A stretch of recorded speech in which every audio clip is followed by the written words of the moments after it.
Hi, I'm Jeff Murr. I want to welcome you to True Texas History, where today we are going to cover the Battle of Concepcion. Now, this battle is one that oftentimes gets brushed aside. Oh, that's just the grass fight. Well, there's a lot more to it, and it played a much more important role than many people realize. Some historians even view this battle, the Battle of Concepcion, as the first real battle in terms of Texas independence. Now, let me go ahead and set the stage for you. In 1835, at this point, we had already had the confrontation there at Gonzales. The fort at Goliad had been captured. Some 47 Texians went ahead and grabbed it at night. Sam Houston has delivered a message to the people of Texas. He issued an order. And let me go ahead and read the order because it doesn't get presented in our classes, and it needs to be. It says, "The time has arrived when the revolution in the interior of Mexico has resulted in the creation of a dictator, and Texas is compelled to assume an attitude defensive of her rights and the lives and property of her citizens. War is our only alternative. War in defense of our rights must be our motto. The morning of glory has dawned upon us. The work of liberty has begun. Our actions are to become part of the history of mankind. Patriot millions will sympathize with our struggles, while nations will admire our achievements. Rally around the standard of the Constitution. Entrench your rights with manly resolution and defend them with heroic firmness. Let your valor proclaim to the world that liberty is your birthright. We cannot be conquered by all the arts of anarchy and despotism combined. In heaven and valorous hearts, we repose our confidence."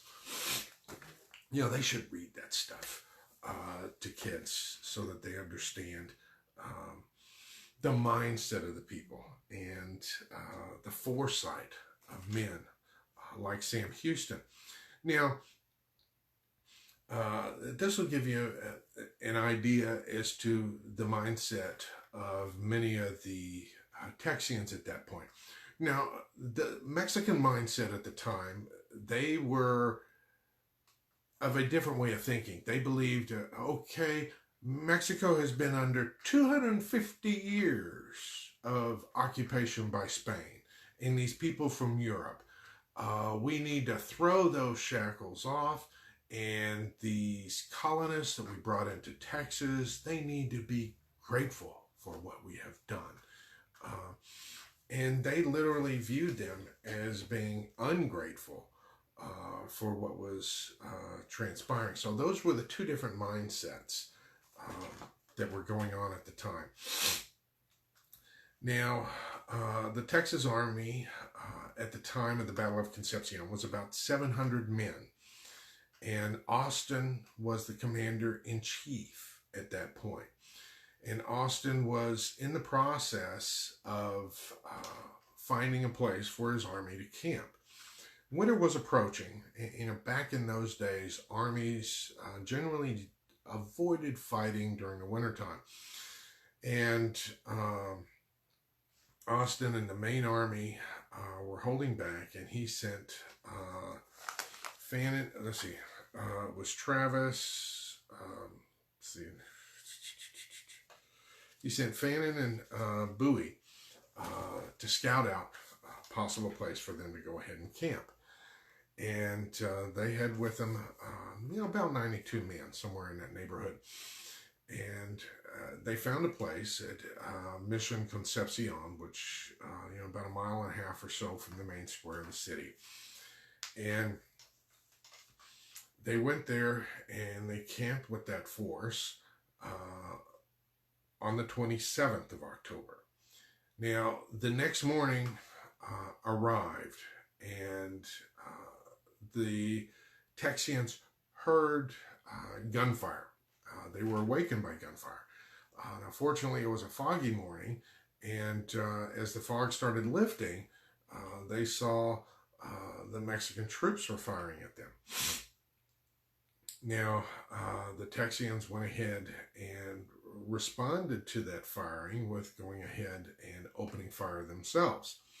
Now, this is where technology plays a role, because although the Mexicans were firing faster, the Texians went ahead and used their skill in hunting and their weapons, which had a longer range, and were able to pick off the Mexican forces while the Mexican forces were out of range of with their own weapons. So the Mexicans were missing the Texians. The Texians were hitting most of the shots on the Mexicans, not firing as fast, but firing. And the Mexicans decided, the commander decided to go ahead and launch a cavalry charge, which was repulsed. He brought up a cannon, started firing it. The Texians went ahead and charged forward. They ended up capturing the cannon, turning it on the Mexican forces, and putting them to flight. Now, all this action occurred within a period of about 30 minutes, so it was a very fast battle.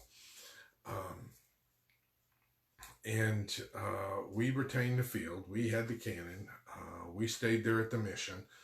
So that gave us a launching pad for the eventual invasion of and capture of the city of San Antonio, or Bejar, as they called it in those days. You know, that whole episode, who will go who will follow old Ben Milam into San Antonio. That's an upcoming event. Now, some of the takeaways. One is the technological edge of having weapons that had superior range. Two, you had these 92 Texians. They had a loss of only one. The Mexicans lost 60 men in that battle.